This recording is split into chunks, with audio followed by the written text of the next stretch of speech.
Well, hello. Hello, hello, we are live. I hope everyone is having a wonderful day, and I hope everyone has their lovely drink of the day. For me, it's juice.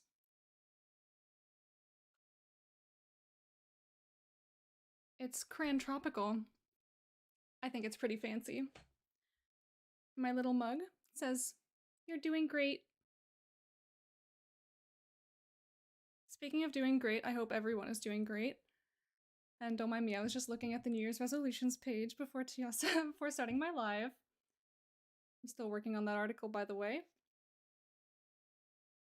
The WorldAnvil Discord was actually on the topic of New Year's resolutions today, like actual ones, not just related to this challenge. Yeah, there's a lot of debate as to how serious we should take our New Year's resolutions, because I know some of us, myself included, beat ourselves up pretty heavily when we don't.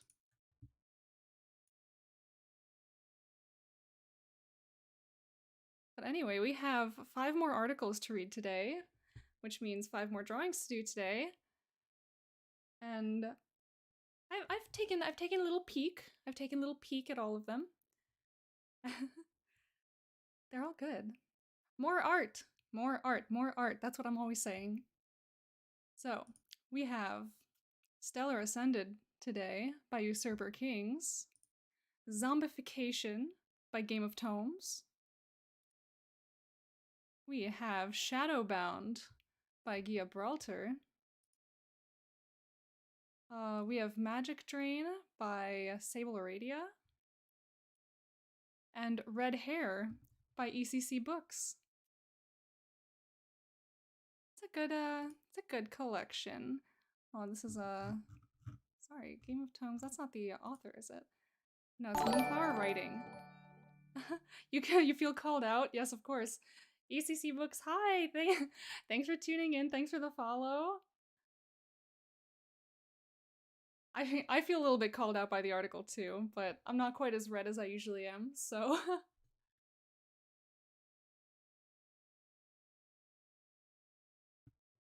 Yeah, so we have a fun lineup today. I hope everyone enjoys them.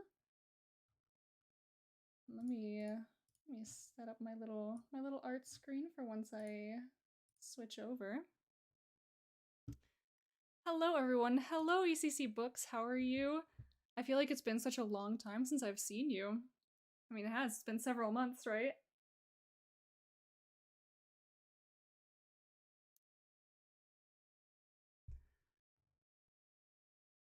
So anyway, do you guys think we should get started? I think it's a good time.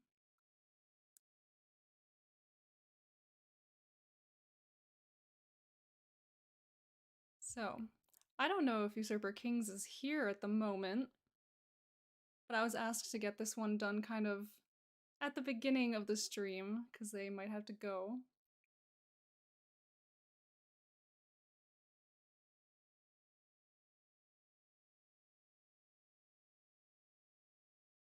I'm not seeing the chat, so we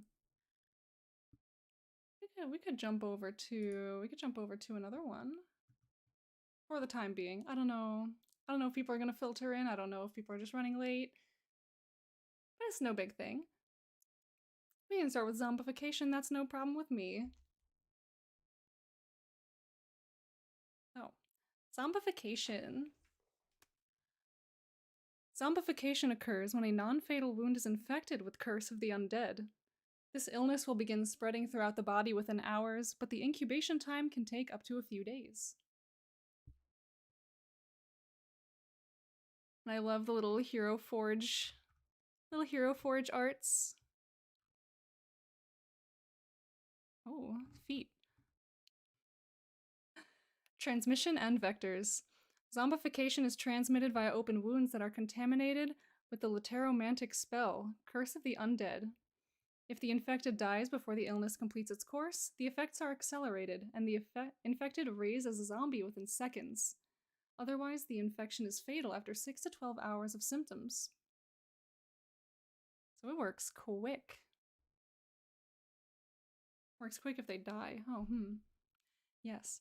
Symptoms. The most visible symptoms of zombification are the blue patches of ice that appear on the skin and the rapid deterioration of flesh in the later stages of the disease. Despite those severe symptoms, most who have been cured or revived state. The worst of it was the itching. The numbness that took over once it went away wasn't fun either, but at least I could sleep. Private Maisie Royal, British Columbia Dragoons. That's a fast turnaround time. Yeah, that is pretty fast. But I guess it does specify if the infected dies before the illness is over, boom, you're a zombie instantly. Yeah, it's a good incentive to try to keep people alive if they have this.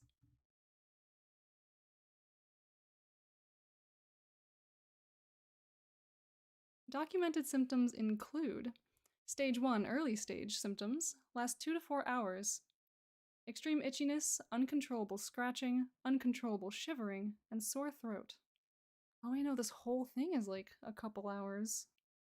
Ooh, okay, never mind. Yeah, it is a very quick turnaround time altogether. Stage 2 middle stage symptoms last for 2 hours. Destroyed synapses of sensory neurons, icy blue patches of the skin that appear, disappear, and reappear randomly, hypothermia, new or worsened opened wounds. Stage 3 late stage symptoms last 2 to 6 hours. Frostbite, rapid onset necrosis, unexplained aggression, and rapid keratin growth. After the end of Stage 3, the infected dies and is raised as a zombie in less than a minute. As the length of Stage 3 symptoms is highly variable, doctors treating patients at this stage are recommended to exercise extreme caution. Treatment. First, you clean the wounds with the alcohol, then apply a paste of 1 part silver powder, 1 part powdered frankincense, 1 part powdered myrrh, 1 part powdered garlic, 1 part powdered bay leaf, 3 parts honey, preferably manuka. The wound must be re-cleaned every day with the alcohol and repoultice until the end of November. Only then will it heal. Princess Rowene of House Lapin. Why November? I'm curious about that. The early stage of zombification can be treated with a mixture of silver, frankincense, myrrh, garlic, bay leaf, and honey. This was discovered by Princess Rowene of House Lapin during the Second World War. Later stages require more intensive treatments, but are curable with proper care, a dose of luck, and healing literomancy. And actually, I was thinking this is one of the collection of articles that was created for this little unofficial collaboration for conditions that Kotoblepon set up. I was thinking some of those symptoms sounded real familiar. Yeah, this is like rapid zombification. Very spooky.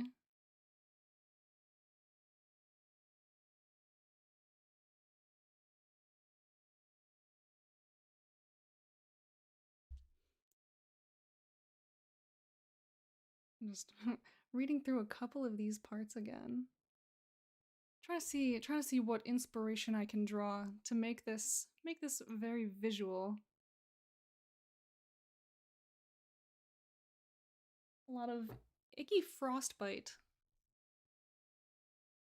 Seems this is like not only kind of like necromantic in nature, but it's also icy. It's very icy in nature too.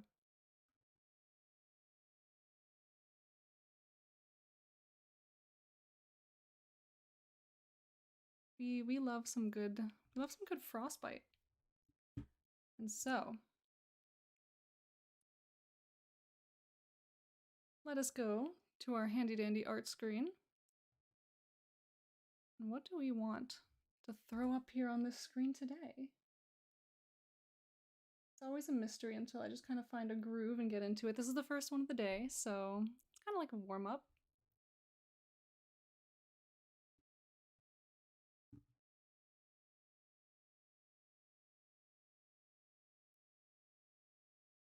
So much of me is just like, oh, hands, hands, hands, hands. Let's draw more hands.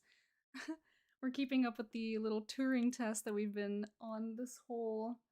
Like, every single stream I've done so far, everyone's like, yeah, draw hands. Just keep drawing hands. It works every time.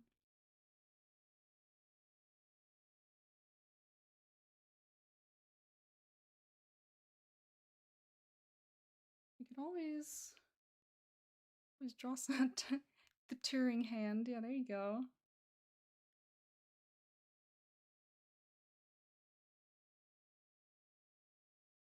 Always, I always love like a good zombie face, right? Turing hand, that'll stop those pesky AI. I don't know if we can stop them at this point. It's kind of... You might say that advice has come in handy. Oh my goodness.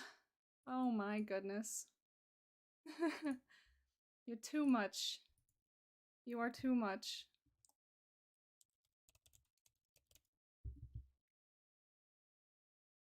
Snare drum. Exactly.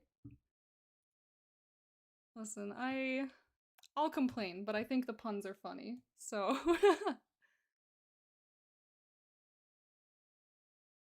Oh, so...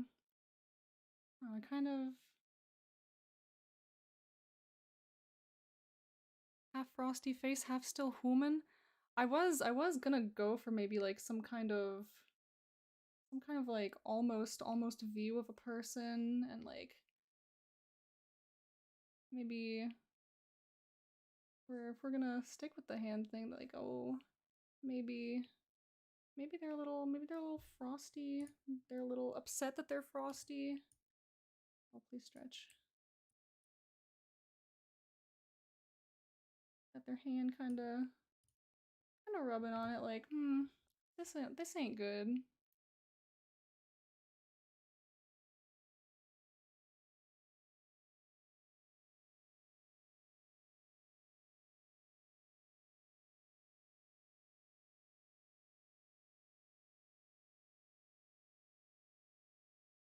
Certainly not textures you want to see on your skin. You know what I'm saying? Like...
Just blackened patch of skin.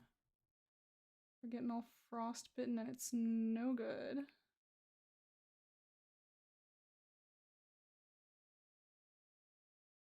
I was thinking about actual New Year's resolutions since we were on the topic. And streaming has been my biggest one for like 2, maybe even 3 years in a row. And I've just never picked it up. I don't even know. Well, okay, I think I will not say that I did not try, because I did live stream my setup process for when I originally planned to stream like a year ago.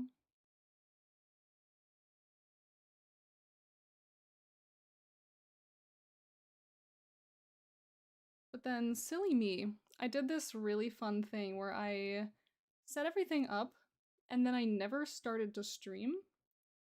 And then not only did I not start to stream, alright, but then I also rebranded. So, so every single graphic that I made for myself was suddenly not what I wanted anymore.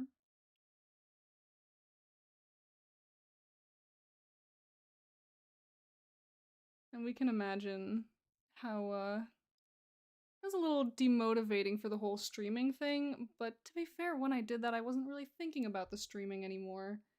I was thinking about maybe other things and other goals. Like, you know, rebranding. It did completely stop me from like uploading YouTube videos though for a very long time. I actually sat down last night and rewatched my last YouTube video, and oh my gosh, I straight up lied to every single person on the internet. I was like, ooh, I'm gonna be posting these a lot more regularly, so make sure you subscribe, make sure you don't miss any of it. And then I didn't. It's just, it's a silly little blunder, you see. A little prank, if you will.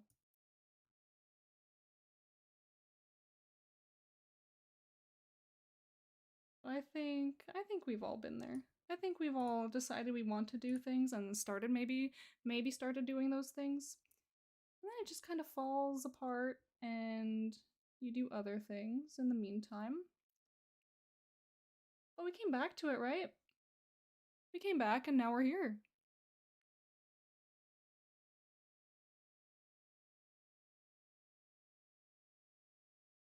I just hope that everyone here has little goals of their own that they kind of just like see bubbling around that they just haven't acted on.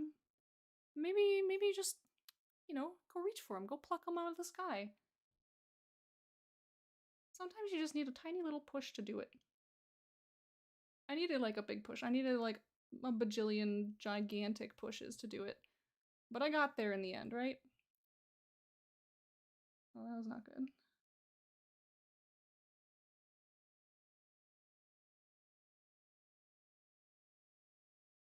And now I get to stream myself making little art doodles to the greater internet.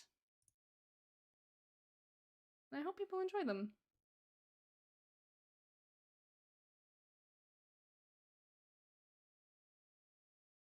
Like that.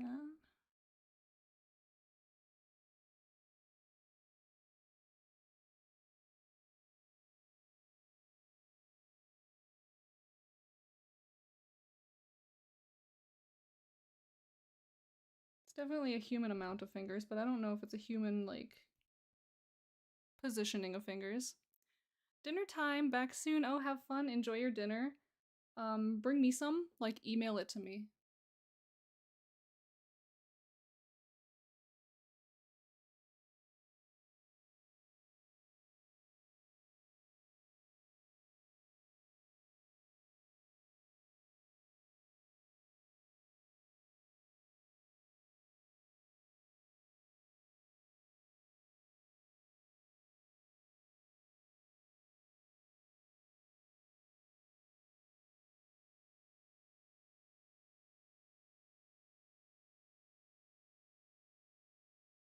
Yeah, I imagine it'd be really awful to just come down with a zombie sickness that turns into a zombie in a matter of hours.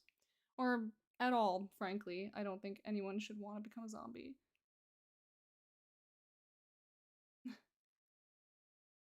But you never know. I imagine zombies don't have to pay for their own health insurance. Because they probably don't need it.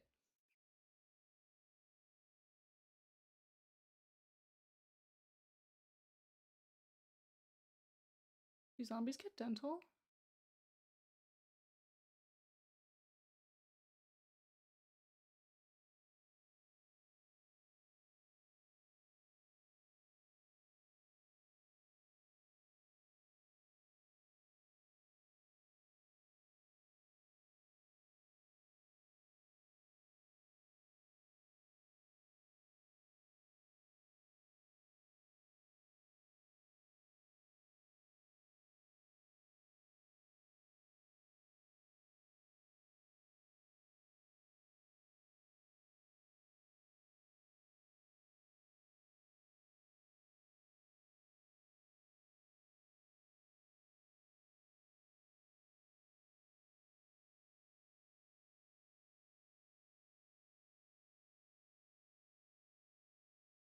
Get a little disgust on this face.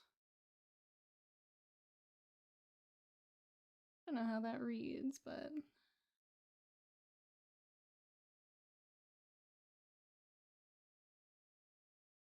certainly doesn't look like the face of someone who's happy to be where they are.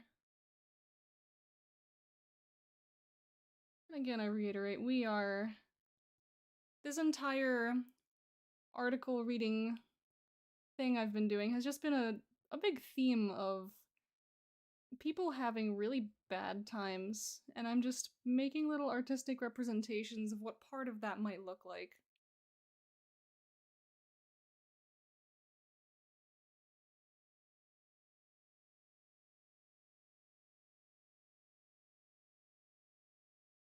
Where are my little silly little lighthearted conditions?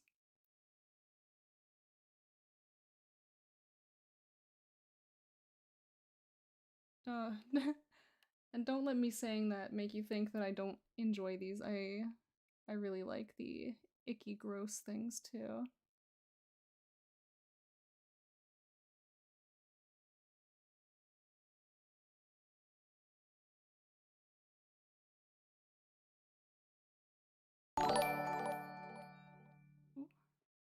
Who has arrived? Steve, thank you for following.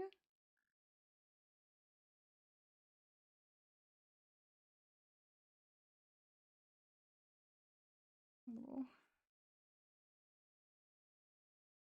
icky.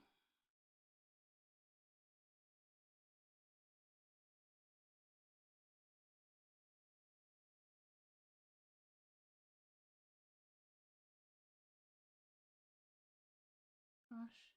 I need a new desk. Every time I start, like, making little strokes with my pen, the entire desk is just shaking as my arm is moving.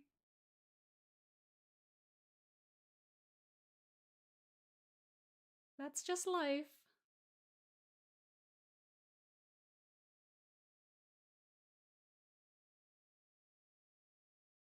Like, I just bought a new chair. I can't really swing out on a whole desk right now.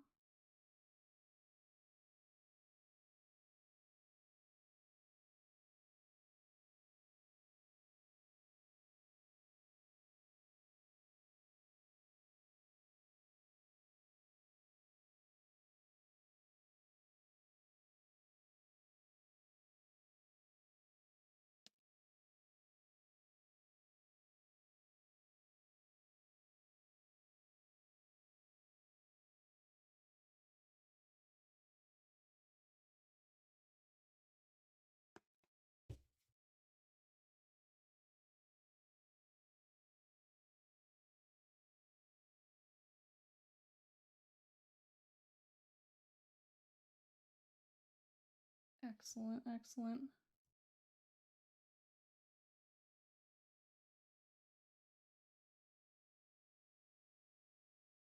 Super fun to watch. Oh, I'm glad.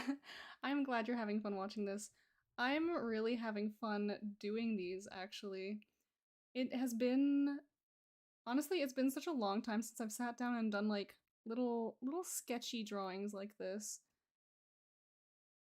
Where like, they're they're full drawings in their own right. They're just not super detailed. They're just super simple. They just get a little idea across. And honestly, I could do more of that. I could I could really use some more of that creative energy of just sitting down, making a little something. I don't know. The fact that I'm doing this is like inspired by the works of people in my community. It's just it's so nice. Like I'm making art again and it's your fault. So take that.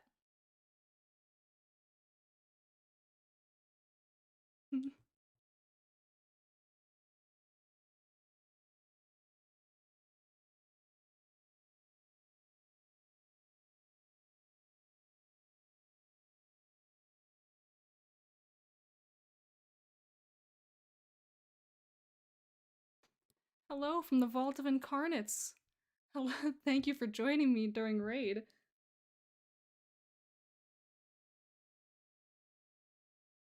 I hope you're enjoying hearing me ramble about art stuff.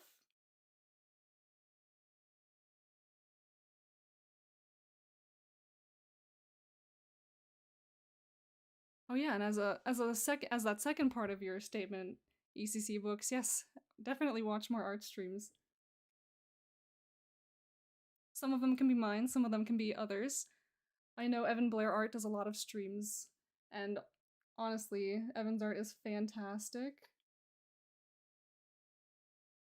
I also try to catch time pool streams whenever I see them streaming. Um, Gosh, who else? I I haven't really sat around Twitch a whole lot. I'm trying to watch more streamers lately. But yes, I think we need to move on to the next one. uh all right. Now how about we do Sable Aradia's article next? How do we feel about that one? Let's see.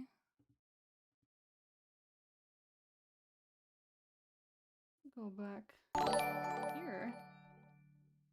Sable Aradia. Oh, what fortuitous timing. I don't know if you just arrived or if you just hit the button or but hello. Yes, we're about to get into Magic Drain. So little disclaimers. Magic Drain was conceived as an in-universe way to translate real fatigue that Game of Thrones players often experience when they push themselves to write. The self-care mafia are our heroes, but there's only so much they can do. It also works as a way to somewhat limit what literomancers can do in our very freestyle soft magic system RPG.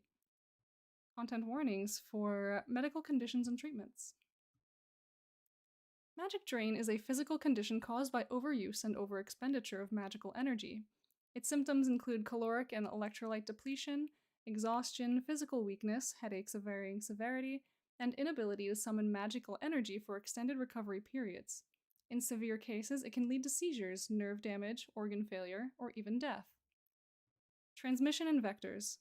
Magic drain is innate to literomancers and is probably as natural as fatigue. Its rarity is more due to the rarity of literomancers than to the rarity of this condition among them. Also, I like this little drink that we have here on the side. Croco Aid post World War III. Also for Magic Drain by Sable Aradia. Causes. When a literomancer draws upon or channels a lot of magical energy in a short period, their bodies resist this, although the exact mechanism of this remains a subject for scholarly debate. One theory suggests that the body begins to cannibalize its own resources when the well of mana runs dry. The resulting caloric and electrolyte depletion is a result of the body draining calories as a substitute for mana. Another theory suggests that the body is more of a conductor than generator of magical energy, and the electrolyte and caloric depletion is a result of resistance, forcing the body to expend electrolytes to adapt, and releasing calories as units of heat. A third theory posits that these effects might simply be a result of extreme physical fatigue, since they are not dissimilar from the effects the body suffers after running a marathon. Magic drain is fairly common, at least in its milder forms, during times of war. But cases can also see a spike during tourneys of tales, as literomancers push themselves to greater heights to compete for the glory of their houses. Let me read this little quote here. In the sidebar, the popular sports drink Croco Aid began marketing to literomancers when it became common knowledge that magic drain could be treated with electrolyte replenishing drinks. Since there are only a few hundred literomancers in the world, this is clearly a marketing gimmick. I love that. Symptoms. The symptoms of magic drain can vary broadly and imitate the effects of extreme fatigue, electrolyte depletion, and other forms of malnutrition. If caught early, these symptoms can be mildly painful or inconvenient. If not caught quickly enough and treated, or if the magic drain is of sufficient severity, these symptoms can be disabling or fatal. Mild symptoms should be watched closely for signs of increasing severity, but are generally expected to recover, with sufficient nutrient replenishment, proper rest, and a break from using magic for periods of a few days to a few weeks. These range from mild headaches and fatigue to mood fluctuations, burnout, mild nerve and muscle conditions, nausea and diarrhea, and mild heart arrhythmias. More severe or chronic symptoms, which result from repeated or extreme magic drain, often look more like malnutrition. More severe nerve or autoimmune disorders, extreme headaches, blood pressure fluctuations, significant heart arrhythmias, or loss of consciousness. inability to use magic, or the feeling of burnout lasts for weeks as opposed to days. Literomancers who show signs of any of these symptoms should seek immediate medical attention. See the sidebar for a complete list of currently known symptoms, and we shall. Mild symptoms. These symptoms should be watched closely, but are expected to recover on their own with rest, proper nutrients, and refraining from magic use for a few days. Fatigue, irritability, depression, anxiety, including rapid heart rate and/or increased blood pressure, burnout, inability to use magic for short periods, reduced reflexes, diarrhea, nausea and vomiting, muscle weakness, heart palpitations, headache, dry and/or brittle skin or hair, loss of fat and/or muscle mass, and anemia. We shall move on to moderate symptoms. Literomancers experiencing any of these symptoms should seek immediate medical attention. Inability to use magic for extended periods, excessive urination, numbness, especially around mouth and fingers, shortness of breath, low blood pressure, high blood pressure, decreased heart rate, low breathing rate, confusion, double vision, hypothermia, muscle cramping and/or twitching, cardiac arrhythmia, and extreme fatigue, and loss of consciousness. Life-threatening symptoms. The sudden appearance of any of these symptoms should be treated as a medical emergency. Severe muscle cramps, respiratory failure, blindness, paralysis, skull-brain pressure and swelling, significant cardiac arrhythmia or heart attack, kidney or liver failure, and seizures. Chronic and debilitating symptoms. These conditions result from repeated or severe magic drain. They are chronic and may become permanent. Arthritis, fibromyalgia, lupus and other immunodeficiency disorders, delayed healing, increased risk of infection, extended burnout, permanent blindness, permanent paralysis, permanent loss of magical abilities, heart disease, organ damage, diabetes, brain damage, nerve damage and neuropathy, cartilage calcification, and anemia. So this can do a lot of really not good things to you. So, down to the treatment. Treatment is limited to treating the symptoms since the specific cause is unknown. Directly replenishing magical energy is possible in the short term, but only seems to stave off the effects.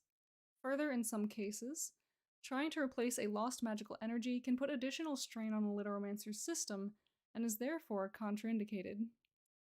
Milder cases of magic drain have been self-medicated for centuries with blends of high sugar and high protein or high electrolyte foods such as trail mix, hard candies, bananas, potatoes, carrots, salty jerky, and so forth. This has often been referred to as mage food or shaman food. In modern times, magic drain is most often treated by Crocoade and other electrolyte replenishing sports drinks, or blends of foods or drinks naturally high in electrolytes, such as the blend of banana and carrot juice that is popular in Lapin Protectorate, something they refer to as irreverently as rabbit crack. I like that. That's funny. More severe cases are now typically treated by an electrolyte and glucose IV drip, with the dosage adjusted for the severity of the drain. This treatment is relatively new, however, and physicians are still adapting the treatments available as they learn more about literomancers and their unique medical needs.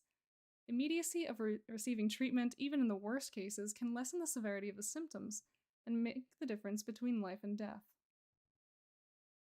Prognosis. Continued strain on a literomancer's magical resources can make symptoms more severe. Extreme or extremely chronic magic drain can result in permanent damage, disability, organ failure, or even death. Fortunately, most cases are relatively mild and easily treated with diet, drinks, or IV fluids, as long as the literomancer refrains from using magic while their body is recovering. Wartime conditions make more severe cases of magic drain more likely, since literomancers may not be able to take a break from using magic, or they may be forced to call upon levels of magical power they have never attempted before. Keeping a close eye on the magical health of literomancers in a war is essential. Sequela. A number of chronic conditions and disability can result from extreme or chronic magic drain. These conditions range from autoimmune disorders to significant nerve or organ damage to brain damage to death in most serious cases. The sudden appearance of any of these symptoms should be regarded as a medical emergency. See sidebar for a complete list. Delayed healing and reduced resistance to infection can result in ongoing complications from secondary infections and illnesses as well. Magic drain patients are more likely to catch superbugs and pneumonia in hospitals, for example, which may then cause permanent damage or even death in turn. Prevention. The best way to prevent magic drain is to simply not overtax the system when using literomancy. However, since this is not always possible, the ability to channel and expend increasing levels of magic can be improved through practice and training, just as the body can be conditioned for running marathons or participating in other extreme sports. This is a process of building one's capabilities over time, by pushing one's abilities just a little bit more on a regular basis. Most literomancers have only been casting for a couple of years, however. Literomancers who practice building their magical abilities prior to 2020 are exceedingly rare. Further, the power level of magic available to them has increased exponentially since then, and so even some of the most seasoned and accomplished literomancers have been known to suffer from magic drain. Oh, and thank you, Gibraltar, for following. Welcome to the stream. I hope you are enjoying the reading. Famously, the magic drain that Sable Aradia, who is considered one of the most seasoned literomancers, suffered following the Battle of Kin Beach, just about put her on the casualty list for the rest of the Third World War, and there may be long-term damage that is undiscovered as of yet. Cultural reception. Until recently, this condition was almost unknown to the general population, and literomancers who suffered from it more often than not were regarded as lazy people who are consciously malingering. As awareness of literomancy grows, the public has come to understand magic drain as a serious condition. Victims are usually regarded as wounded combat veterans, deeply respected and supported.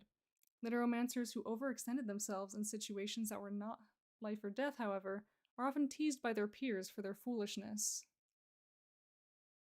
So yeah, if you tire yourself out for something silly, you're gonna get made fun of.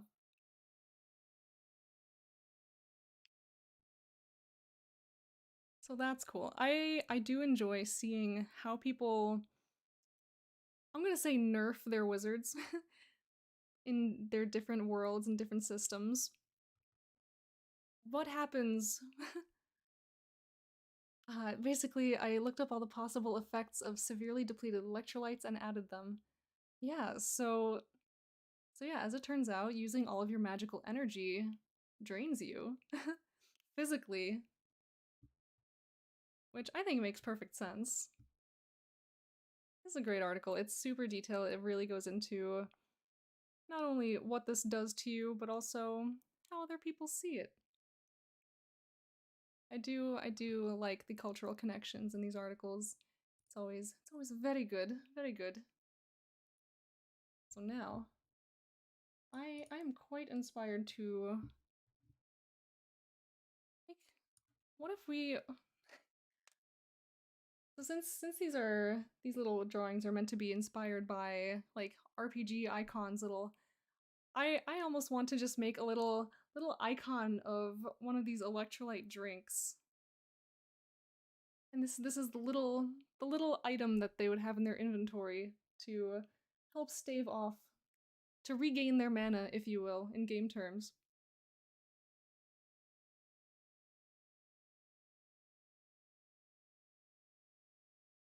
But what if?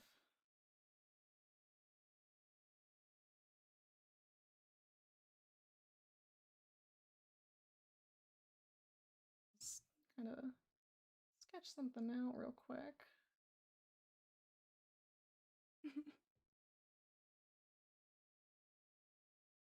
I don't know how faithful we should remain to this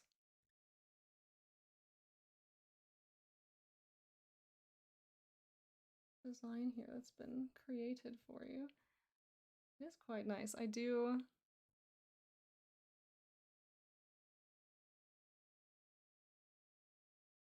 This is your little, it's like your little potion icon.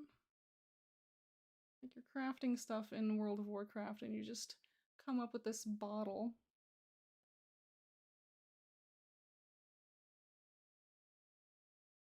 This is what my guildmaster's running around with in his bags all the time, because he's the alchemist.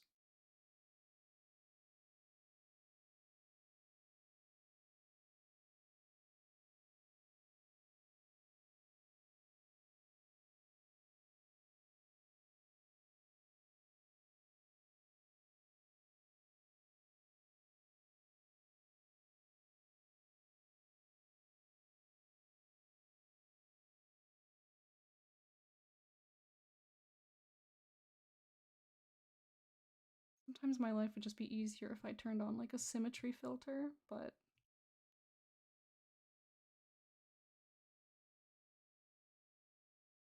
can't always have it on easy mode, can we? It's a sketch anyway. Okay if it's not perfect. I'm trying to learn in this life that not everything's perfect. Mirrors Cosmo, thank you for following. It's been so lovely just having people like kind of stop into my streams and just they seem to really be enjoying themselves. People have called this like a cozy stream, and I do like that. I like the idea of being like that kind of cozy streamer, just kind of comes on and does art, and maybe throughout this process I'm inspiring you to work on your own things just on the side.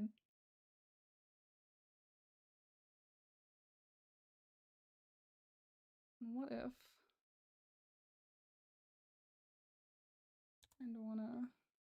I do kind of want to flip that? Maybe make this little. It's like little special editions. Very focused on the crocodile.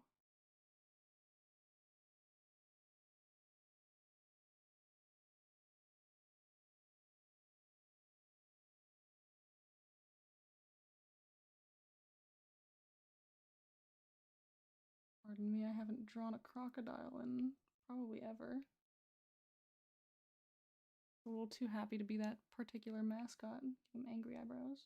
It's my solution to everything. Is just give it angry eyebrows and boom.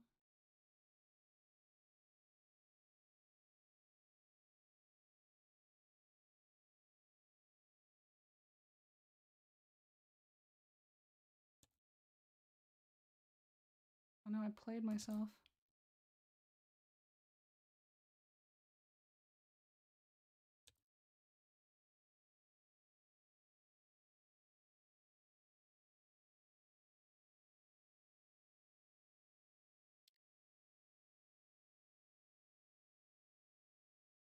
I want it to be this way. Sometimes I just draw things and I'm doing it in the direction that I want it to be, and then I just forget how things work. Wordy Girl, oh, welcome Wordy Girl, thank you for the raid. Thank you for bringing your viewers with you. We are currently drawing a lovely little electrolyte replenishing energy drink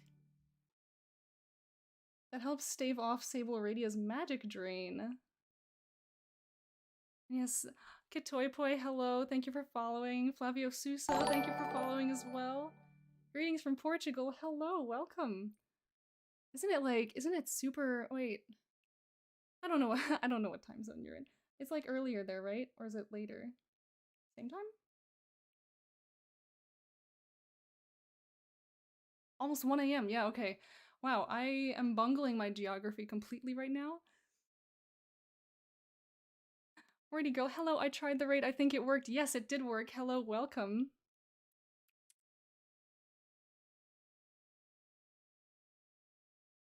How was your stream? What were you guys up to?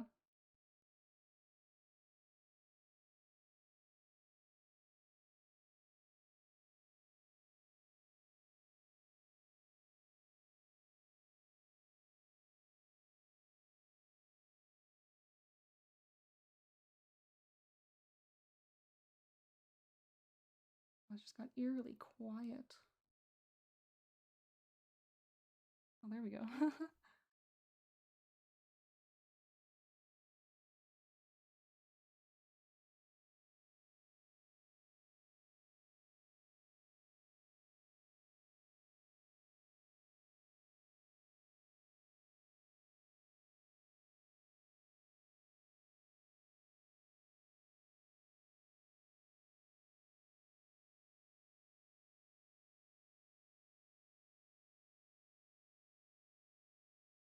My whole Twitch studio crashed yesterday, so my stream was a black screen.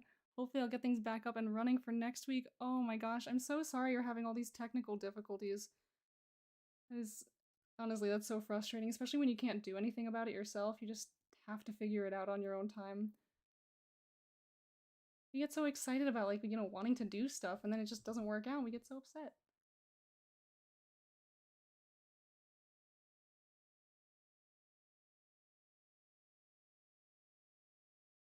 A little gator drink here.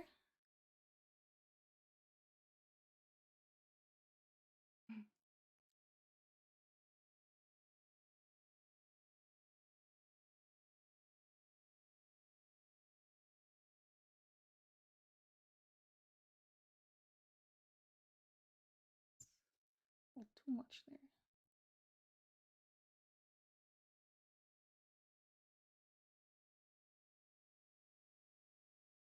Too big of a brush.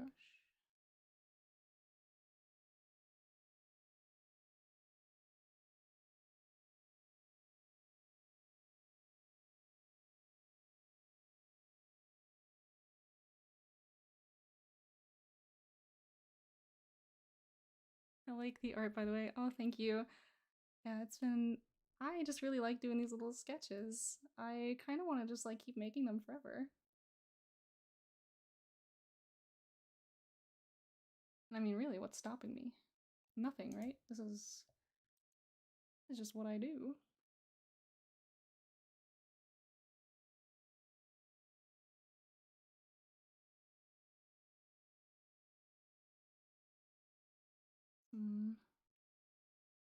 Get some semblance of liquid in here.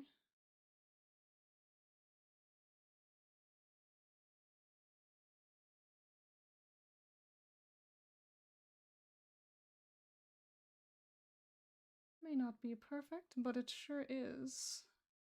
A bottle of drink.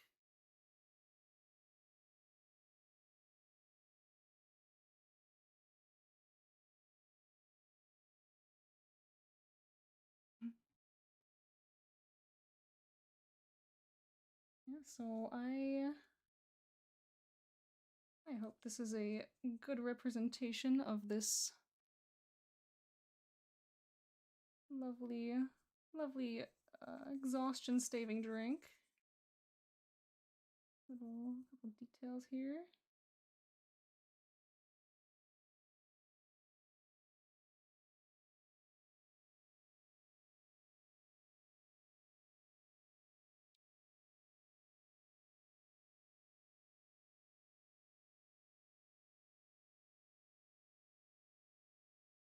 And voila, we have a bottle of drink. All the thirsty mages better have a little sip, so your friends don't make fun of you for tiring yourself out.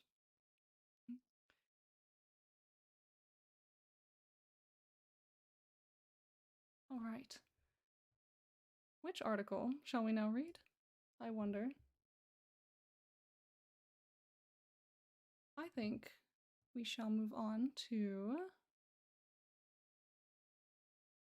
Stellar Ascended. This one seems like it'll be a very interesting concept. Just anything stellar. All about the cosmos. All right. Throughout the realms, certain humans have had the honor of being cast into the sky to become stars. Death does not touch the mantle of these honored beings' clothing, nor does moth nor rust destroy. This form of immortality is both honor and inconvenience, until the human in question can figure out how the cosmos functions. Thank you for doing that drawing, it's awesome, and thanks for the read. Of course, no problem. I'm having so much fun reading these articles. I could do it forever, honestly. No one wants a star roasting the planet. In the case of Orion, no one wants him back in the first place. It remains the most prevalent method of immortality available to the human race, even given its rarity. Yes, in the olden days, divinities like Zeus Olympia chucked people up into the sky like drum circle hacky sack players in the 1990s. But as the powers of the realms dwindled through the Mystic War and with the onset of the Mystic Truce, none have witnessed a newly stellar ascended human in centuries. I posit to the throng that the power to create stellar ascended no longer exists, for it required too much belief and faith in fallen gods. That or more humans are named via numerals, and every astrophysicist who names stars KB989 or some such moniker has more stories to tell than I ought to pay closer attention. But what would I know? I'm a book. That was a fun starting quote. What do I know? I'm a book.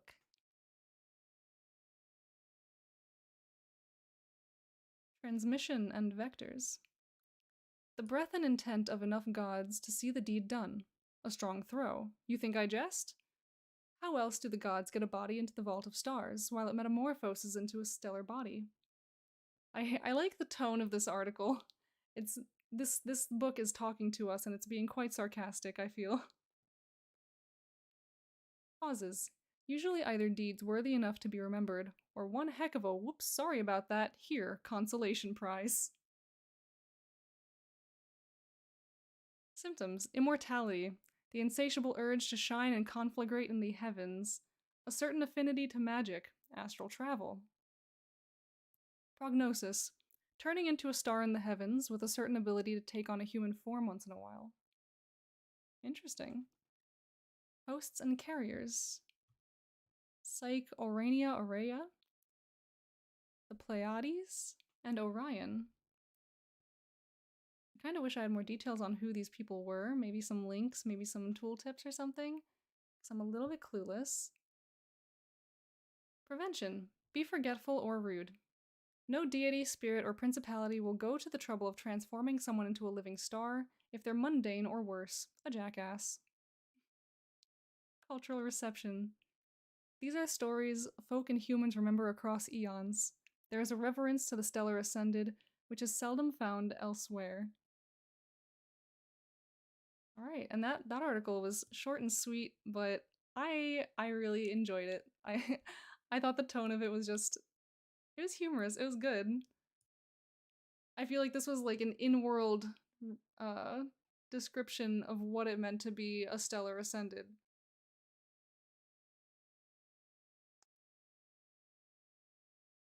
I like both types of articles, both the ones that feel like you've just plucked this description from inside the world, or one that feels like a Wikipedia that you're just reading from an outside source. I like both. And people who do either one really well are just very powerful to me, I would say.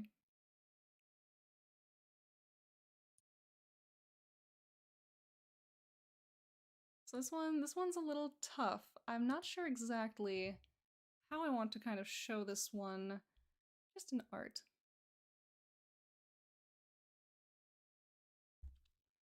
Let's see. There's definitely that stellar theme. Honestly, just this line, the insatiable urge to shine and conflagrate in the heavens.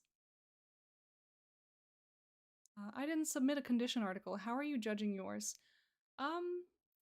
I mean, I'm gonna be honest, I'm gonna read every single one and I'm going to think, you know, which concepts tickled me the most, which writing style made me feel like the most joy. You know, it's very subjective.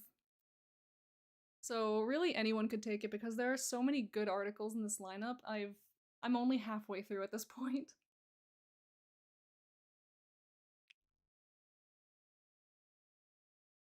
And by streaming this whole process, I've really gotten to get to know every single article that I've read. It's a good method. I'm doing the same for mine. Yeah, I mean, I feel like that's just how all these things should be judged. Like, just like what inspires you the most? What article did you read that you're like, yeah, I love this. Ooh, I had my headset plugged in to charge, and I just yanked the button. A little oopsie daisy, if you will.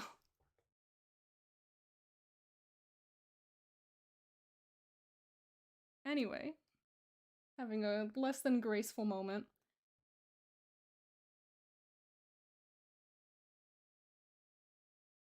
Yes, the insatiable urge to shine and conflagrate in the heavens. That's just such a raw and powerful line, to be honest. What if I get this kind of globe feeling, like a little Earth. Just get a people up here.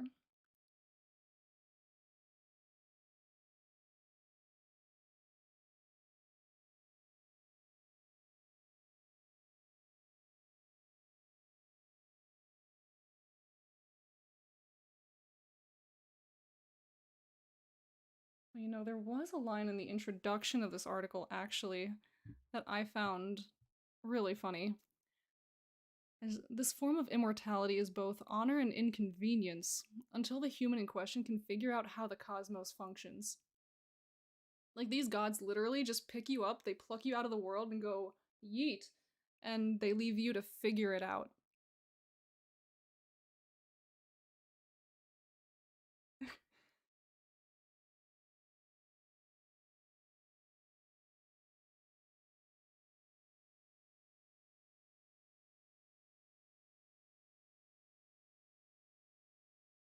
We have this little humanoid figure.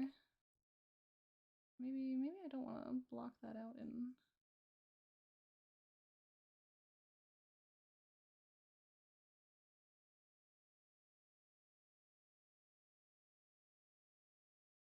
We make you the light.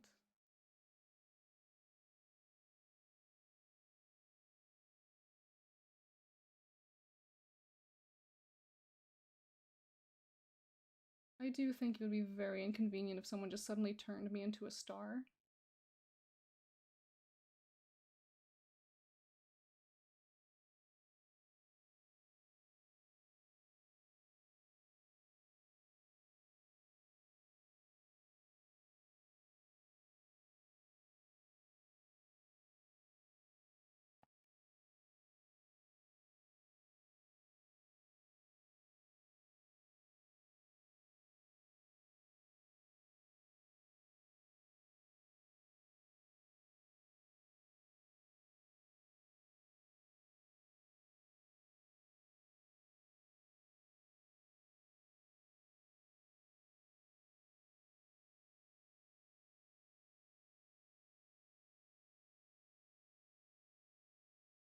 Yeah, I hear a lot of people have been having these really busy days lately, and boy, do I relate. I've been trying to handle so many different things lately.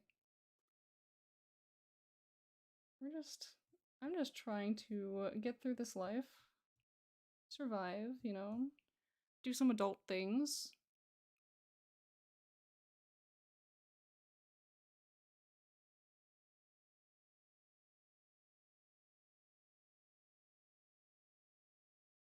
I did have one of those, like, big babies first kind of moments in my life where today I have officially hunted and secured my own first apartment.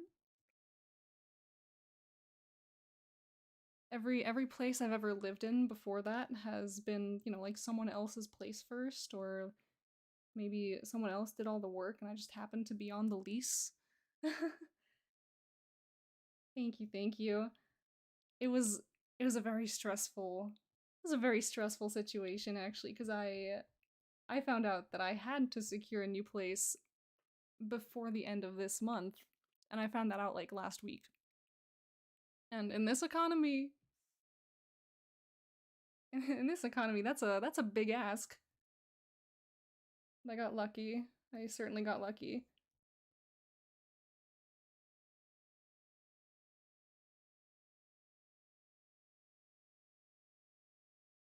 Darkness. Ooh.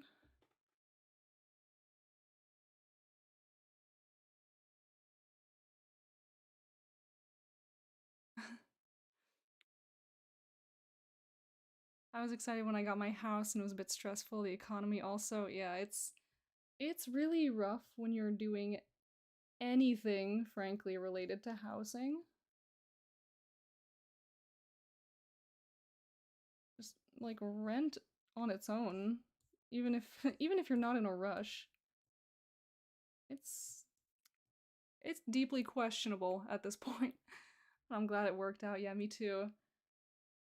Now we just have to like navigate the whole moving process again, and it's a headache, but at least I know I get to do it, and it's everything's kind of figured out moving forward.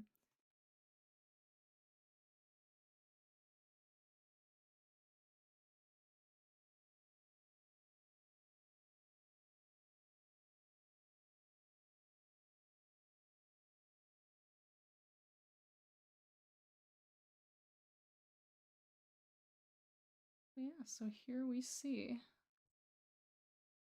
someone has indeed been ascended.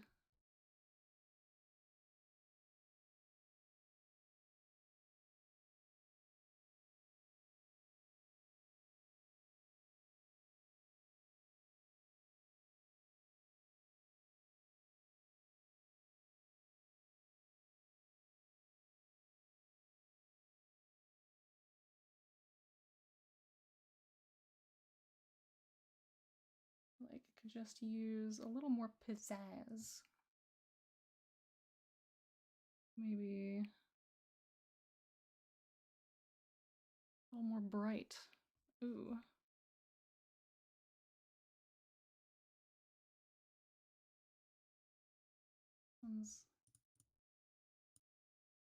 Maybe it could just be a little. Yeah. think I think I'm quite happy with this one. Although I would like to go into it a little more at a later point in time, maybe.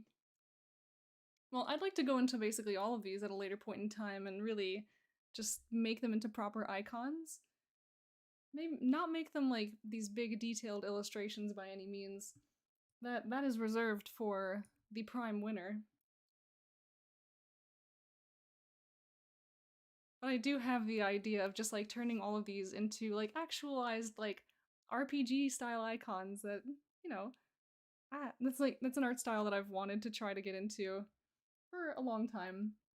And I think this is a really good opportunity to do that.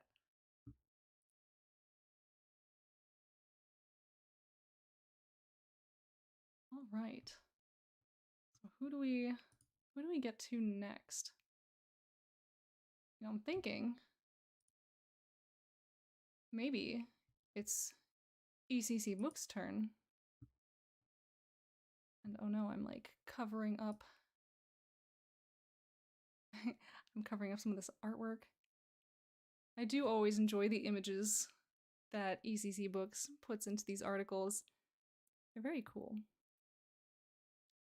And so here we have red hair. That's me. Yes, that's you. Red hair. It's also kind of me. It's just it's a little dark and I haven't re-upped the red in a little bit.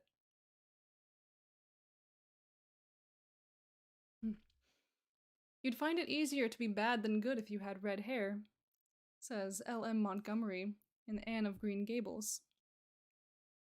Red hair is a color with a strong but distinct cultural association on both Earth and in Eden. On the Earth of the Clarkwoods literary universe, redheads are perceived in much the same way as they are on the Earth of the real world, prone towards fiery tempers, sharp tongues, and heightened sex drives. But in the land of Eden, gingers are revered for their intuition, their wit, and their zest for life. In Eden, redheads are viewed as the most beautiful and competent beings in existence. Oh gosh.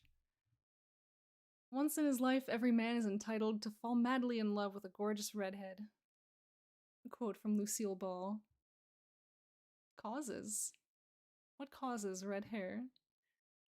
In humans, red hair is a trait most common in individuals with 2 copies of the recessive allele on their 16th chromosome.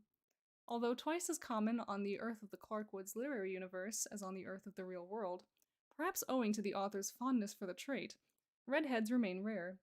They comprise only 4% of the general population on CLU Earth, and up to 12% of the population of Northern and Western Europe, and the descendants of said peoples. Red hair in elves and halflings occurs in similar percentage of those populations. By contrast, in dwarves, red hair is quite common. Gingers make up 33% of the general population, with percentages rising to as high as 60% in the populations which dwell primarily underground. I'm a ginger, and there's not much more fun you can get. And I think that's why there's a lot of resentment towards the ginger community. We're Vikings, essentially. This is Michael Fassbender. Cultural reception. A seemingly positive stereotype is still a stereotype and can put just as much pressure on an individual as something more negative might. The Earthling stereotypes about gingers mentioned above might be seen by some as good things, but consider this passage from redhead author Jackie Collis Harvey's Red. Wow, I couldn't say that name. Oh no. Red, A History of the Redhead. As I grew older, the list of things I was allowed to do, simply because of the color of my hair, increased. I was allowed to be impulsive. I was allowed to be hot-blooded and passionate. Once I reached the age for boyfriends and relationships, it seemed I was almost required to be. I must be Irish, or Scottish. I must be artistic. I must be spiritual. Was I by any chance psychic? And I must be good in bed. There's a point where all those musts start to take on a tone of command. She's a redhead. That's all the world needs to know, apparently, to know me.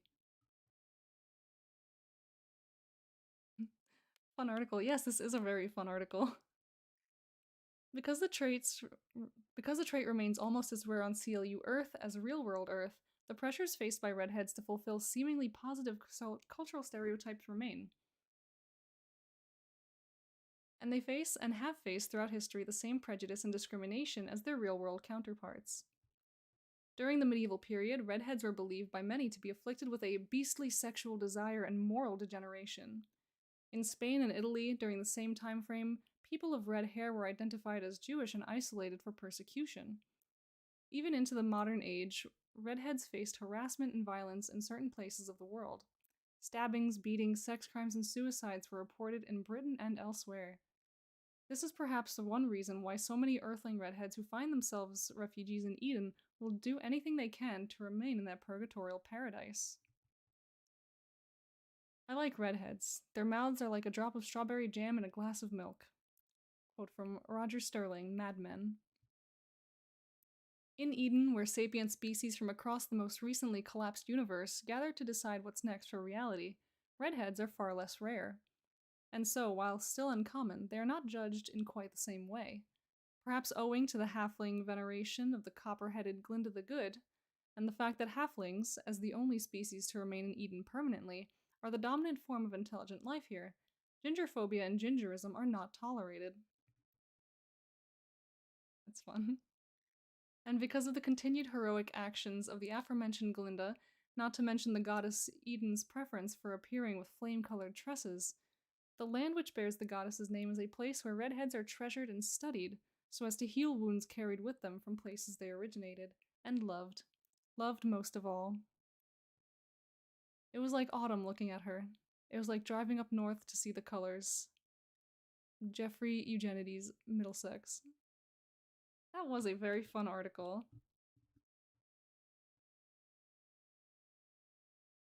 Yeah, there are a lot of stereotypes out there about redheads and who they should and shouldn't be, and who they are and who they are not.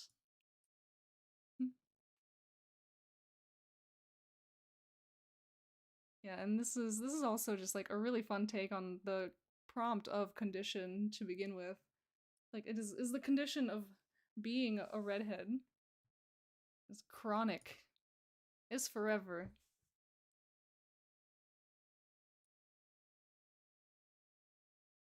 So, what are we thinking we want to draw for this one? Because at least in this format, since everything's black and white,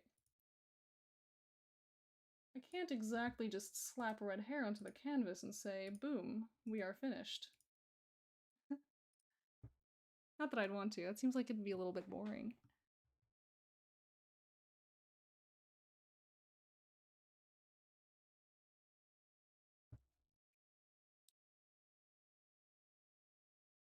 I don't know, what do you guys think?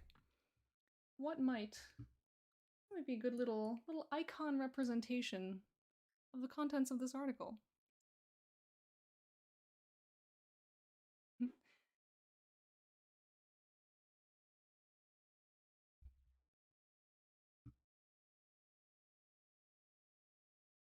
Perhaps a person with a lot of hair. Yeah, maybe maybe they're just completely surrounded and covered by yeah. Spiraled Chaos. Hello, you are back for the red hair article.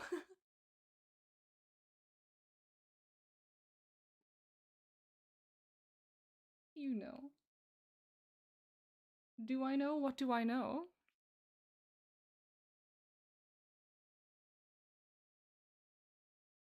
Oh my gosh, and I have once again done this really cool and fun thing where I just completely forget to post the links to these articles as I'm reading them.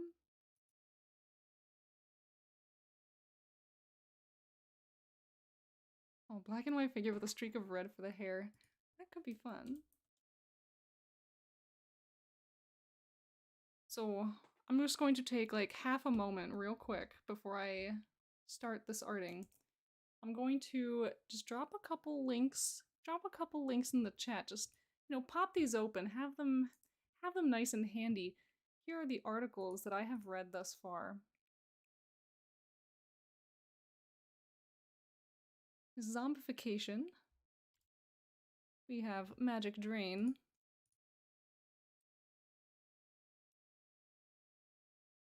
Stellar Ascended. And the article we are currently on, Red Hair. Just make yourself like a nice little stash of tabs. I absolutely encourage everybody to go check out each article individually, go drop some likes, go drop some comments. I want everybody, to get some love.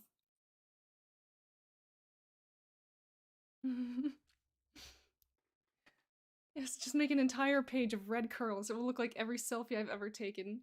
Your selfies are all so wonderful.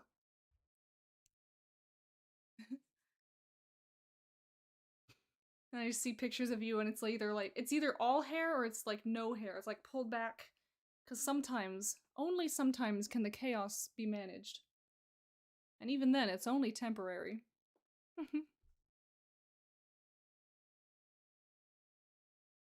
I don't know, let's see. What if we do have a face here?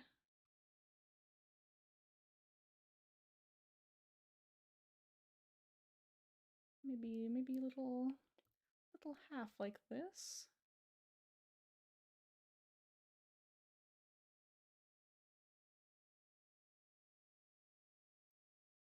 We're gonna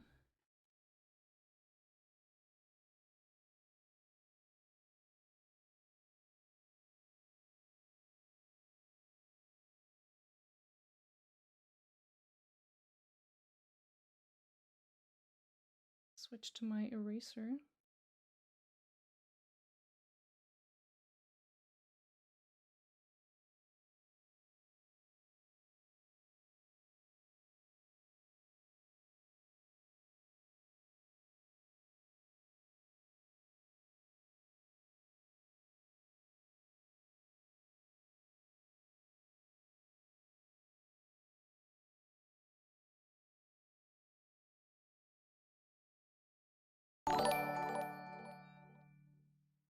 Ooh, who has come?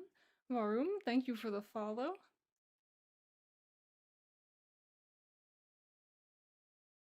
Try to get some vibes in here.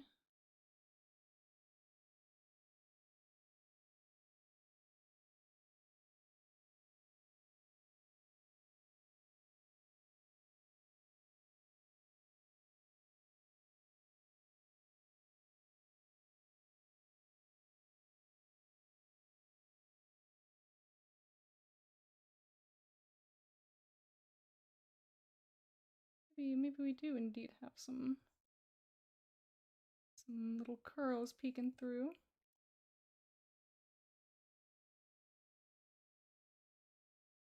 Not typically one for drawing curly hair, so it's a bit of a adventure here.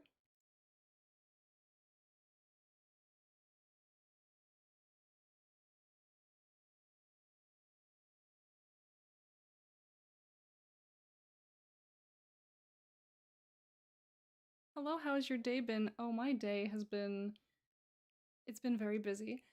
It's been very good. Oh, and Moonflower, do we have a VOD so I can catch this? I was not here yet. The VOD will be available after the stream is finished. So once the stream is wrapped up, it will like automatically upload itself to my channel, so you can just come back and rewatch it anytime.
Eye itchy. Oh no. Horrifying creature that took up residence in a redhead's overly curly, unimaginable hair. Zero self-insert.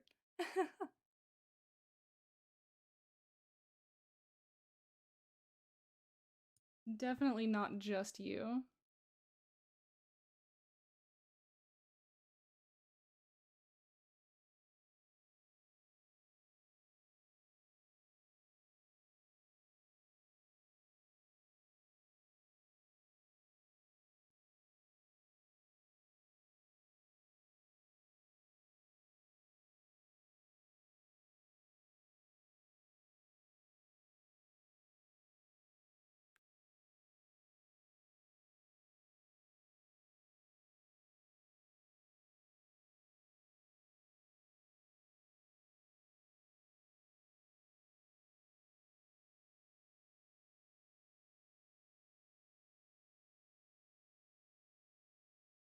How fast can I make a face?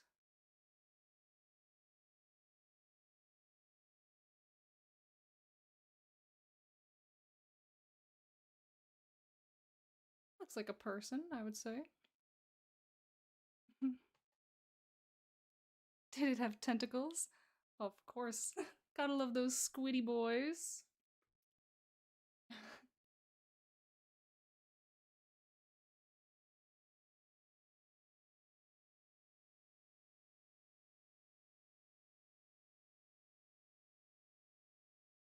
A little unruly with the hair. We like that though. Be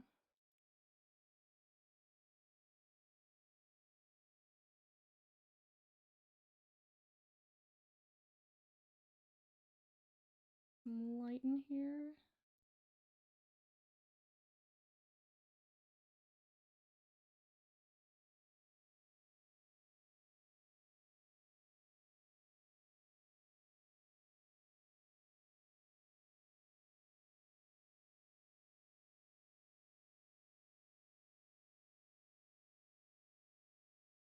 Is my peak form as a redhead, honestly. Looking cute.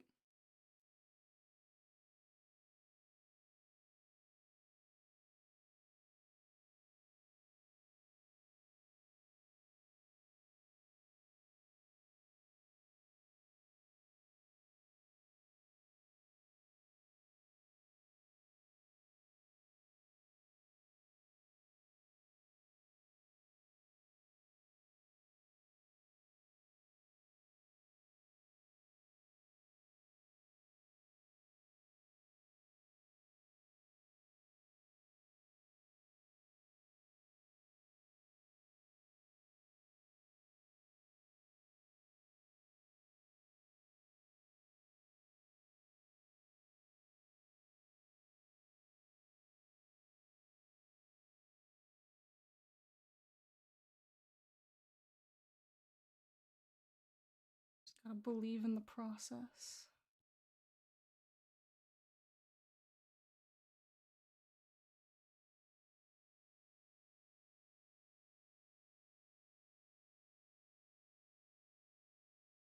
much. Too much believing.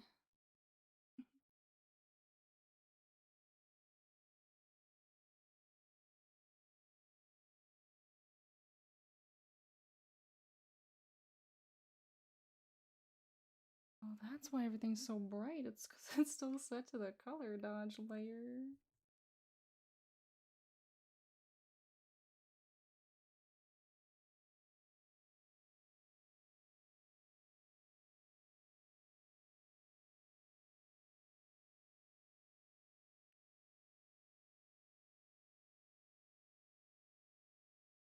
It's hard out there when you're a silly little artist who doesn't manage their buttons.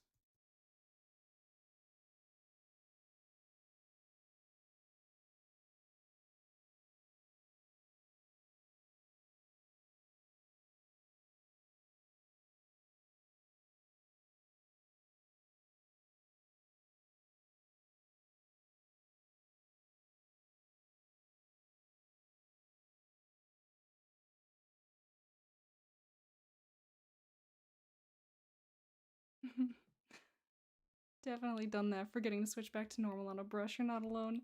Yeah.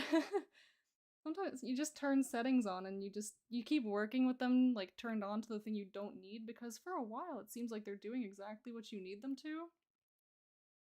And then they do that one thing that tips you off and you're like, wait a minute. Something's not right here. Something has gone wrong. Something has gone wrong, something has gone awry.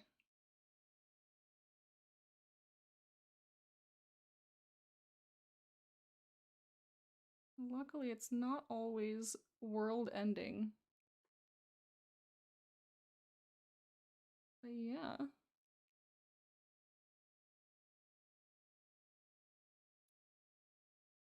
Certainly is.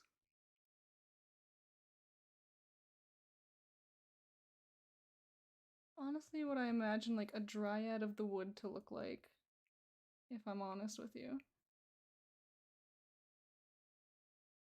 But with lovely red hair.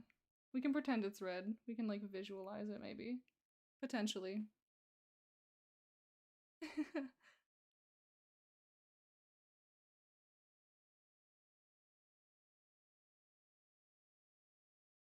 Yes, I think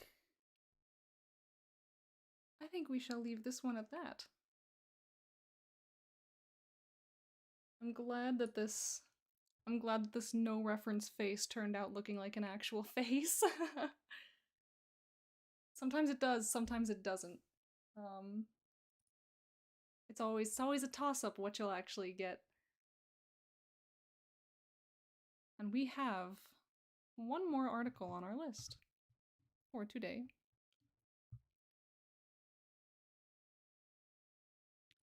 And it starts off with this guy staring directly into our souls. Shadowbound. Survivors of the Plague of Madness. And since this is the last one, yes, here you are. And here's the link before I start reading this one. We're very on top of things in this stream, you see. Yes, these are the survivors of the Plague of Madness. Survivors of the Plague of Madness is a loose interpretation. While they didn't die from the plague, these poor bastards are still damned by the gods. A quote from Gaffy Setham. In 1655, the plague came to Kemet, infecting people with madness and fever. The mortality rate of this disease was high, almost 100%. Most would go into a coma within a week, less if they were lucky, and succumb to the fever. The rare few, the fever would continue to burn hotter and hotter, blackening the blood and turning their skin ashen. The physical symptoms of the plague became permanent scars. When their fever finally broke, so did their minds, for the most part. They got to remember what they did in the time of their madness. They were named the Shadowbound by Gaffy Nefru Sherpses, believing that their souls were somehow corrupted by some evil divine being beyond his god's power. Gaffy Nefru Sherpses was able to stop the plague at the village of Wati. Oh, Aaron Ree, thank you for following. Besides the skin color and scarring, Gaffy Nefru noted that the Shadowbound became sensitive to sunlight and would try to avoid being out in the day. Days after the end of the plague, as we collected the dead, we thought we found survivors. Instead, we found lost souls, some confused, others hostile, wandering Wati, all with dark ashy skin and blackened eyes. From the diary of Gaffy Nefru Sherpses. Physically, they barely sleep, barely eat. One would assume they were the wandering dead. In Nefru's time, he noted 300 shadowbound souls in Wati. Who knows how many survived in other towns before it reached Wati? It is neither a disease nor a curse. None of the faiths have found a way to restore the shadowbound. Even the Asteri Sin Eaters have come to Wati's aid, but none of the gods have heard our prayers. Diary of Gaffy Nefru.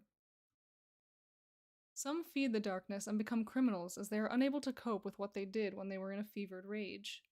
Others try to redeem themselves with good deeds. This had left Gaffy Nefru with a dilemma on what to do with all these shadowbound survivors. They did not carry the plague, nor were they undead. As he built the necropolis wall around Wati, he allowed them to stay if they chose to.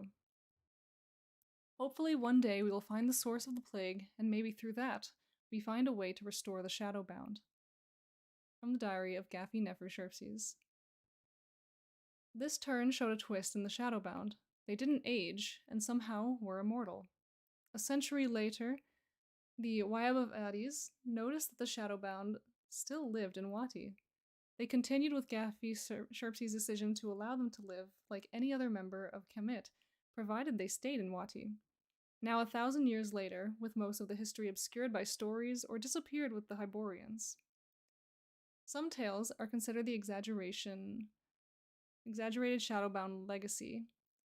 The Wyab of Adis still kept most of their true existence quiet, hidden in scrolls that only the lector Wyab and the Gaffy knew of. Prognosis. Shadowbound are much affected by positive Ka magic that would affect the undead or produce sun-like effects. Some may delve deeper into the dark condition and learn the ability to walk from shadow to shadow. Sequela. Unique to the shadowbound is the lack or loss of creativity.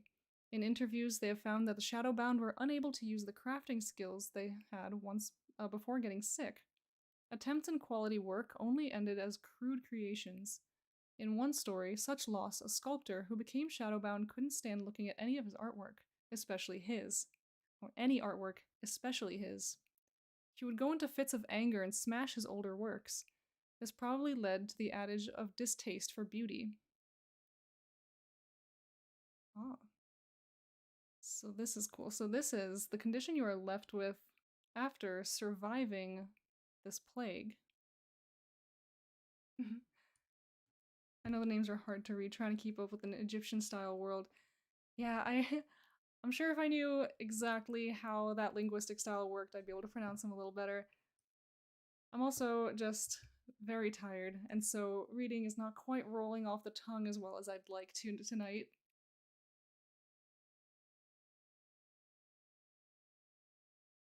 But we are doing our best. But yeah, I do like this little note at the end, and it's kind of like what I'm latching onto right now as far as the art portion of this. And it's that they can't craft anymore. They are not creative. Their skilled crafts have gone completely out the window. Yeah, it's very intriguing that this is something that happens to these people. And I almost wonder what a society would look like, since all of these people are still living in this place in Wati, where no one can properly create artwork. I assume they're living there like by themselves. I wonder what that does to a society where where no one can craft, no one can be creative. Certainly could be the topic of an article if you choose to pursue that.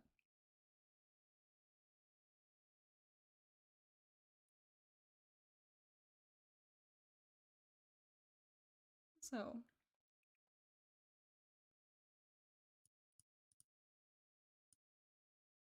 on to our final art of today.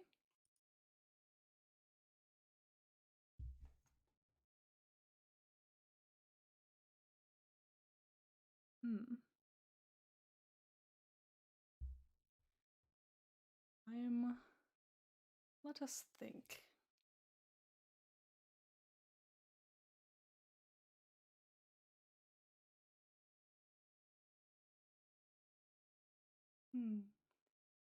I'm imagining, and I know, again with the hands, but I'm imagining someone smashing a sculpture. So,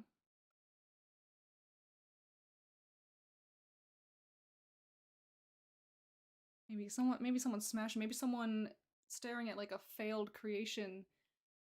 Maybe they have something in their hand and just looks like a clump of who knows what.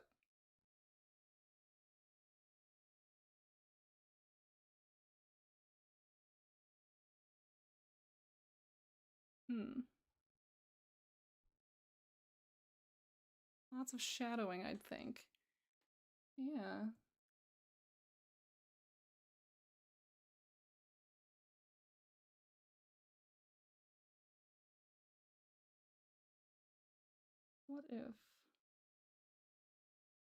What if we had...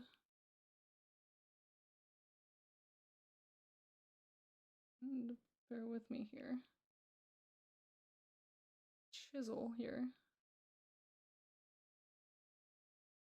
Oh, maybe someone's set of tools here.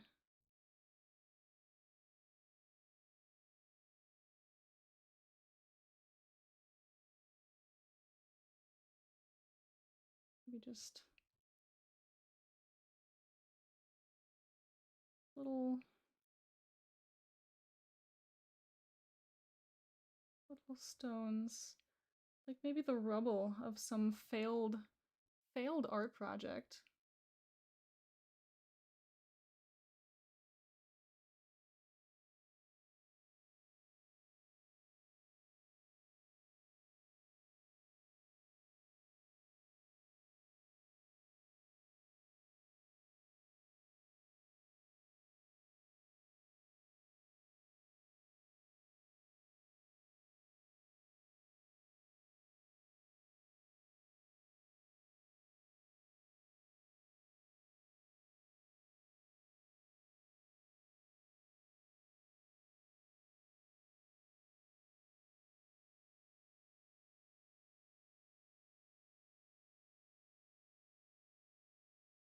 Person.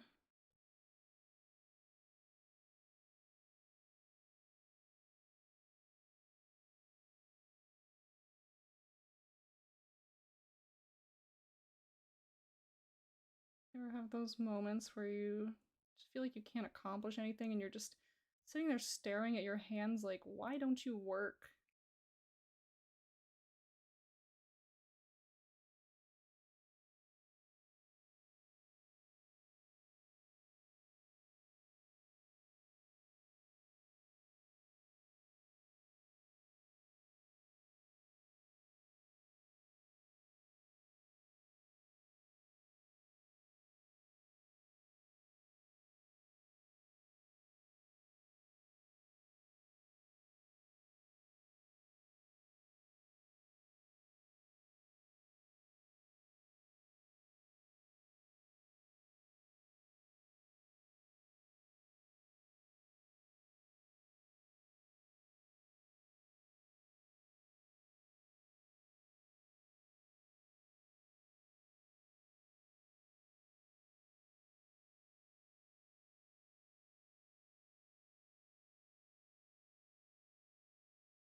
I don't like how I did this.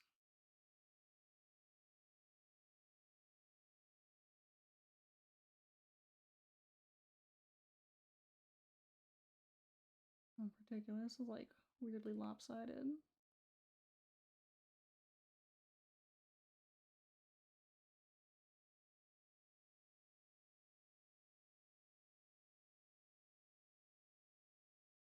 It's how I feel whenever I just look at my art and something's just not working out. I'm like, really? Hands?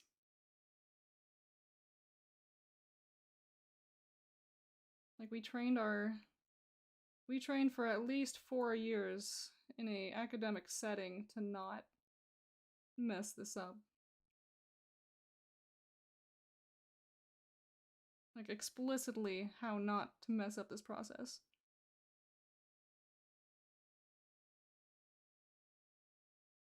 See how many things stick in the end.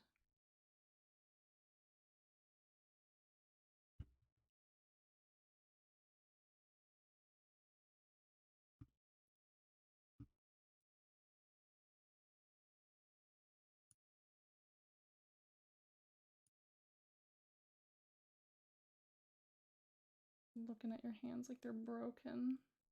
Like they're just all the creativity and perceived humanity is kind of just like drained out of you. Here's, well, I'm very upset about it. And that's kind of the vibe I get from people who have this.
I think we're getting somewhere here though. And nearly to the end of things. So my next stream isn't scheduled until Saturday. So that leaves a whole many days between now and then. What are you guys up to this week? What are your goals? What are you writing?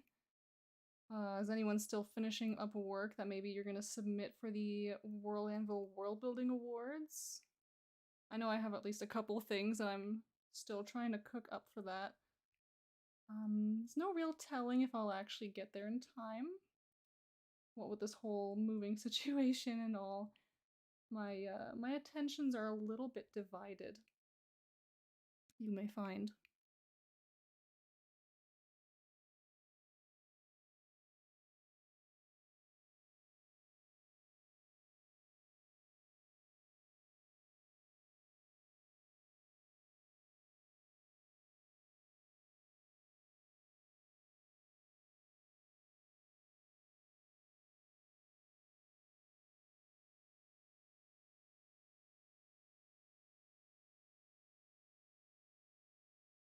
I'm actually still working on my WorldEmber mission from Dimmy,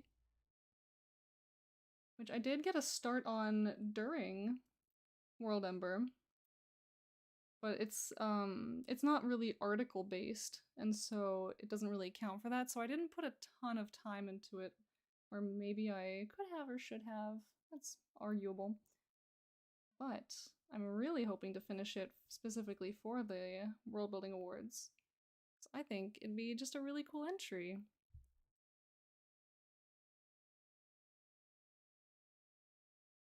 And I just, even if I don't submit it anywhere, I just think it'd be really cool to have because I really enjoyed working on it so far.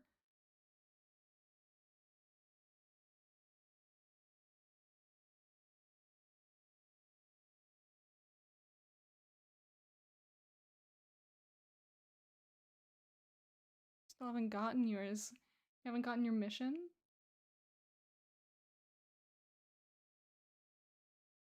Well, Demi's been like on and off really sick lately. So it's been a little. I think he gets a pass. I know. I know for sure. Well, much success with yours. I know a lot's going on. Sending all the love and hugs your way. Much success with all your plans. I understand the attention divide. I'm so busy. Yeah, absolutely. It's there's just so much going on. I'm not pressing about it at all. Mine was donated anyways. Yeah, well, it's I think it's just such a fun idea. It's such a fun concept. And I know that probably while Demi's sick, he's probably not going to get into it too much because I know that more than anything, he just wants to sit down and really just inhale our content so he fully knows what he's getting into before he gives any missions out. And that's really hard to do when you're not feeling well.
But yeah, I'm at least hoping to get some more work done on my reading challenge article, my New Year's resolutions article. I really enjoyed doing articles like that where I'm just like looking at other people's work and just responding to what I read. Something about it just like it gets me good. I like making articles for it. I like formatting around that. And I'm going to be honest with you guys, most if not all of the articles I feature in that article are going to be from this, like all the conditions that you guys have sent in. And for that, I'm thinking maybe if I flesh out these drawings a little more, they might just end up making an appearance, little permanent feature, if you will, on that article. I think that'd be fun. It'd be like a little fun visual. And who knows, if other people see art accompanying your articles in my reading article, maybe they'll actually go check them out too and give them a little like, give them a little love. See what inspired this artwork. That image does capture the plight of the Shadowbound. I haven't expanded on them at this point in the adventures, but we'll see. Oh, well, I'm really glad that this like caught the vibe that we were going for. Yeah, they're a very interesting people, and I think if you do explore them in the future, that'd be like a really awesome subject to read about.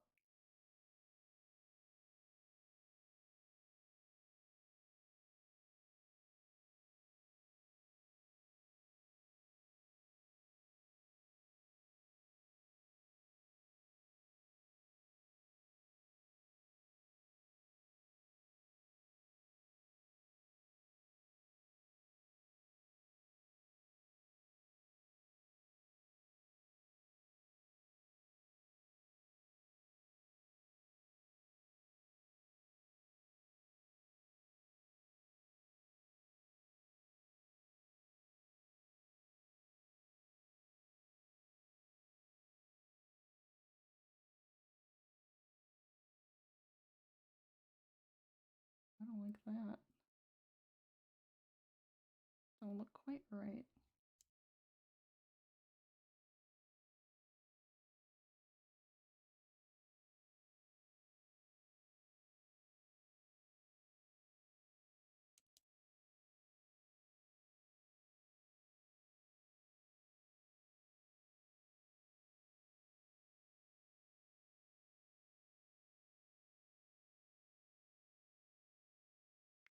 Yeah, I have to decide what my actual little New Year's resolutions are that I'm going to include in the end of that article after the reading section.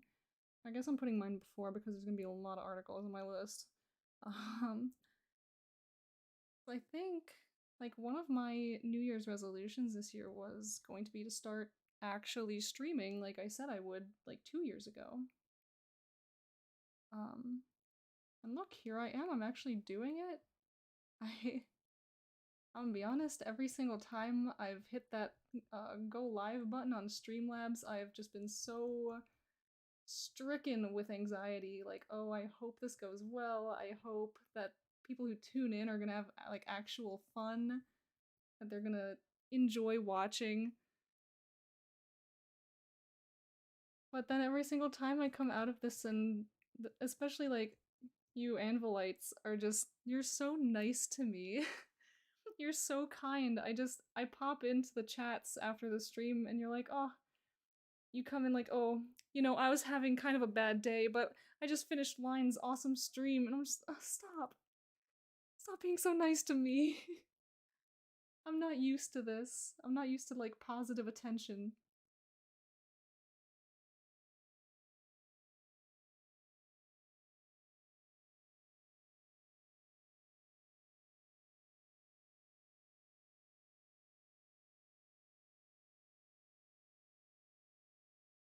Hmm. Hello? Oh, okay. Why is it that color still?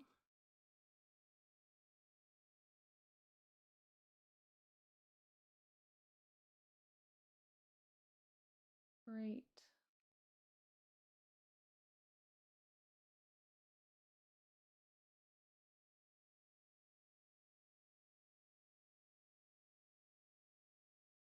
Oh, little hearts.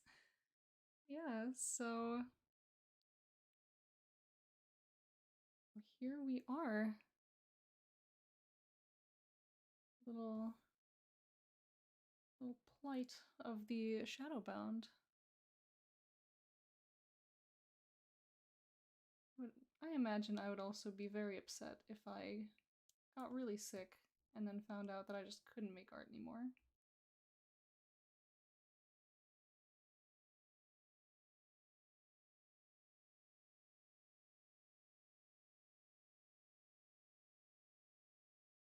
And there we have it.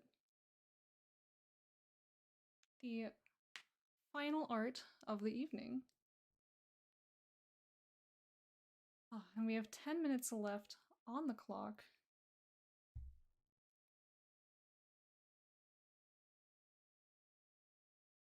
What should we get into today? I imagine there are probably people in here right now who have not actually seen this Dimmy mission that I've been working on. I'm sure there are some who have and some who haven't, but I would not mind going into it again. I think I went over it maybe Sunday stream. Not 100% sure, but let me just pull up the page. And so, Dimmy's mission to me was to make a world map. Like a map of my whole world, and map out the like most important locations, map out where stuff is. And thus have I created this map that is oh so conveniently mostly inaccessible.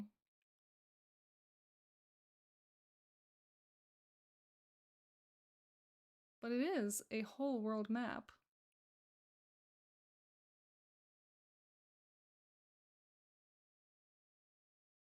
That's nice. Did you draw it all by hand? So I made the base map itself, like all of this in Incarnate.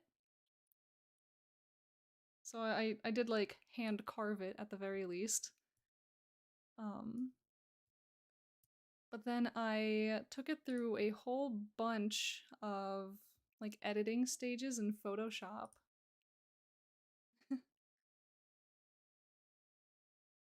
So I added like all the textures and all the colors and like tried to get it as kind of parchmenty as possible. Yeah, Incarnate is really, I like it. It's my favorite map making software or like website, I guess. As of right now, I haven't played with Dungeon Fog like too much. I feel like when I caught wind of Dungeon Fog, it was mostly just like battle maps, and I was looking more for world map stuff. But yeah, aside from the map, all of this is hand drawn digitally. Lovely. We'll see that this map is ruined by a spill ink. And if you look closely, you can see the mark of the culprit.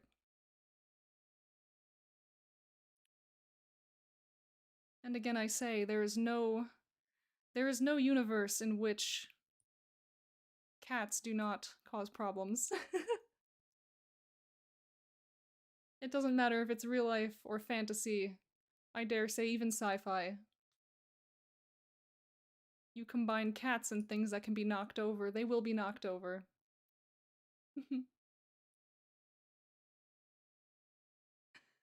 And yes, so there's this little handwritten note from the cartographer who is distraught to have his work destroyed. It says, "Yet another painstakingly hand-drawn map of the world destroyed at the careless paws of this stubborn little creature. With the price of ink, I start to wonder if this line of work is worth the heartbreak. Gods know I won't forsake my dear companion, however destructive."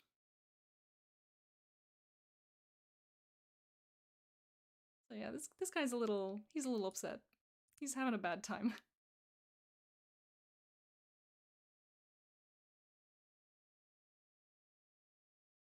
So yeah, this my current task right now is to actually fill out all these pins with actual information. Like this pin right here does open up directly to the article, Kingdom of Arsavella. But then a bunch of these other articles or pins here that should have articles don't yet because I just haven't linked them yet. So we have a bit of work to do, you see. But yes, I have some. If you wish to check out my work, you can check out my little author page on WorldAnvil. I set up my little Streamlabs commands so I can post links very quickly. Yeah, if you go to my world, it's on the home page. Little ink-stained map of the world. Is that what it's actually called? Or is ink-stained map of Malcora? That's what it is. And you can read this little blurb that describes exactly what this is. And this is basically just kind of like what I said with one of the early articles in the readings, that like this is a in-world, like an in-world map that you might encounter in an adventure where you've stumbled upon this cartographer and you need to know more about the continent of Nefirin, for example. And oh wow, look, it is largely untouched by this ink stain, so if he's not too busy being deeply upset about what has happened, he can tell you about these places, and that's what the pins would be.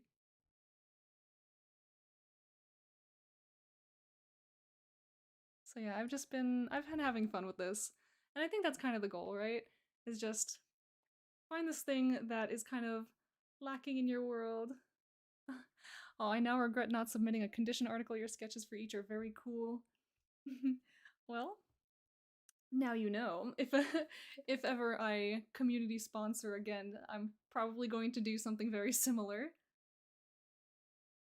And honestly, if you send me a condition that I like particularly much, even now, I might just make you a little icon if you so feel like, if you so desire. But we shall see. I am looking for more ideas as to what people might like to see in streams going forward, because after the next Saturday and Sunday stream, I'm going to be officially out of condition articles to read. Um, unless a bunch of people just suddenly crawl out of the woodwork and respond to my messages that I sent out like a couple weeks ago, like last week probably. Um, because yeah, there are a bunch of articles on the list that I will not be reading on stream because I couldn't get in contact with the author, and I don't feel comfy just like plucking those articles and reading them to people without at least the author acknowledging that I'm doing that. It just feels a little icky. So I made sure to let everybody know that I'm at least, grabbing their article, and I tried to coordinate the times with when people could be here to at least listen to their own articles. I don't know. I've sat in on streams where people read my articles, and it makes me feel really happy, and especially like being able to chat with people in the Twitch chat. Sounds like you're doing an awesome job. Oh, thank you. Yeah, and it's it's exactly like I told you, Wordy Girl, in that one comment. Like you inspired me to start doing this because when you read my character article during summer camp, it made me feel real good. It was a fun time.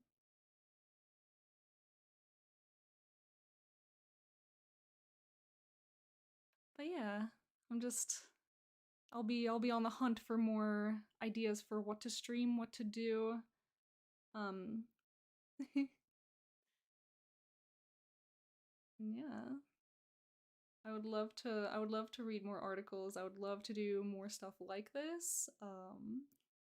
Wordy girl spreading positivity. Yeah, exactly. She gave me the happy fuzzy feeling, so now I want to give that happy fuzzy feeling to other people in the community.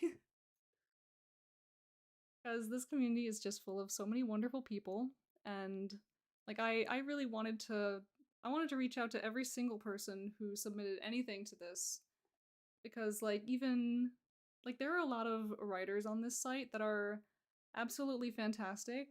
Like they create amazing content, they are great writers, but nobody knows who they are. You know what I mean? Like maybe they don't chat very much, they don't share their work very much, but they're out there and they're creating work and they're submitting to these sponsored prompts, and they fly under the radar for so long. So I feel like if I just get up here and share them with people, like share the articles, post the links, people will go look, they'll get to know these really cool writers, maybe they'll see more of their worlds.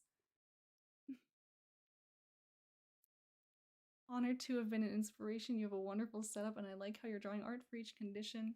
Yeah, I wanted to tie in like what I do on the regular with the reading of the articles, because I thought that would just make it more fun, like more interactive. Like, oh yes, I have read your article, but now what if I do my little creative thing, and now you have a little art. So yeah, all I can really say then is thank you, WorldAnvil, for having all these very inspirational creators. And I'm really glad that I can use streams like this to just get back into like creativity, because I definitely have not been drawing nearly as much as I used to, and definitely not as much as I would like to. So it's a little like accountability stream. You sit there, you watch me do the art, and that makes sure that I actually do the art. So I'm sure that maybe in the future there will be streams where I'm just working on my own personal creative projects, where like I have gathered you all here as a council to deliberate upon whether or not I'm working enough. WorldAnvil has definitely made me write much more than I used to. Oh yes, absolutely. Every time a competition rolls around, I come out with so many words. I just need to get better at not doing all of those words. the day before they're supposed to be finished. I did really well with that in summer camp. I finished early for the first time in my life. I think that was I think maybe that was my 4th summer camp. Uh and like, oh, I finished early. I did the thing. I felt so good about it. And then I was like, oh yeah, I'm going to carry that energy through to WorldEmber. And then I started off really strong. I made like a 1,000 word article that I was really happy with. I'm like, yeah, great. And that was at the beginning of the month. And then I made like another smaller article maybe a couple days later. And then nothing. Nothing at all. It was And so cut to me on genuinely the last day of WorldEmber, because I also found out that it's ending a lot earlier than usual, like midday on the 31st for me. That cut my time down quite a bit, made crunch time very stressful. But I did it! I hit 10K. I'm very glad for that, by like the skin of my teeth, you know? But we did it, and that's what matters. Yeah, it definitely usually has not ended on the 31st like that. Congrats on your progress, thank you, and congrats to you for your little me too. But yeah, it seems we have in fact crossed the 9 p.m. line, and I must be off. I must prepare myself for my long day tomorrow. It has been an absolute delight drawing and reading for all of you today. I want to thank everybody who tuned in. People who are here from the beginning, people who came midway through, visitors, friends, Anvilites, raiders, everyone. I hope you had a good time. I hope you have a very good day. I have not finished my juice, but I hope everyone after this stream can go have themselves a nice little sip of something good, something tasty. And I will catch you, at least maybe some of you, on Saturday. And that would be at 2 p.m. Eastern Time. Yes. I love you guys. Have a good one. Stay safe out there. And I will catch you later. Bye bye.